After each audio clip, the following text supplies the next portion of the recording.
रायगड जिल्ह्यातील नवीन अपडेट जाणून घेण्यासाठी आपले रायगड या यूट्यूब चॅनलला लाईक करा, शेअर करा आणि सबस्क्राईब. निवडणूक जी आहे ही तुम्ही बघताय की सगळीकडे भारतीय जनता पार्टीचा प्रचार प्रसार चांगल्या प्रकारे झालेला आहे. लोकांचा प्रतिसाद अतिशय चांगला आहे, कारण प्रशांतदादा ठाकूर यांच्या नेतृत्वाखाली पनवेल महानगरपालिका खूप चांगलं काम करते आहे. त्याच्यामुळे आपण बघितलं की बिनविरोध निवड या ठिकाणी उमेदवार निवडून आलेले आहेत.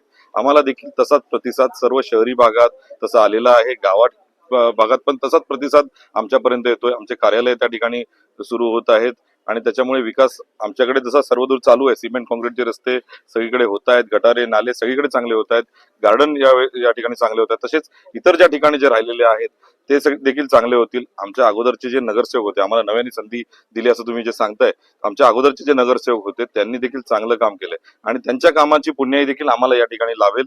आमदार प्रशांत ठाकूर साहेबांनी, सभागृह नेते परेश ठाकूर साहेबांनी, महापौर मॅडमनी चांगलं काम केलेलं आहे. त्यांनाच पुढे घेऊन आम्ही या ठिकाणी जाणार आहोत. या प्रभागातील आघाडीचे उमेदवार म्हणतात की आम्हाला महायुतीचं काही आव्हान नाही, त्याबद्दल काय म्हणाले तुम्हाला? मी महाआघाडीच्या उमेदवारांना कोणी ओळखतं का हे मला माहिती नाही, कारण मी जास्त जणांना काही बघितलं नाही.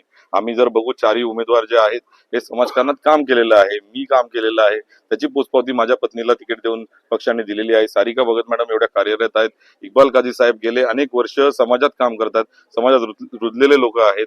सतीश दत्तात्रय पाटील आमच्या पक्षासाठी 20 वर्ष काम करतात, त्यांच्या गावात काम करतात. आम्ही सगळे नावाजलेले लोक आहोत, लोकांमध्ये घुसलेले लोक आहोत आणि आम्हाला समाजातून चांगला त्याचा प्रतिसाद देखील मिळतो आहे. त्याच्यामुळे मी आमच्याबद्दल सांगेन की आम्हाला भरघोस मतं या ठिकाणी मिळतील.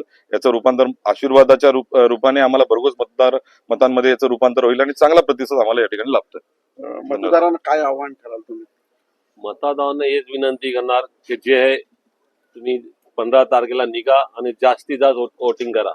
आता कमलला वोटिंग करा. आता बाकी जे आघाडीवाले, आता आघाडीवालेकडे निशाणीच नव्हती. आता त्यांनी बोलतात ना, हाताला पंजा सोडून सिटी मध्ये आले. आज ज्या माणसाला निशाणीचं ठिकाणं नाही तो लोकांचा काय विकास करा. धन्यवाद.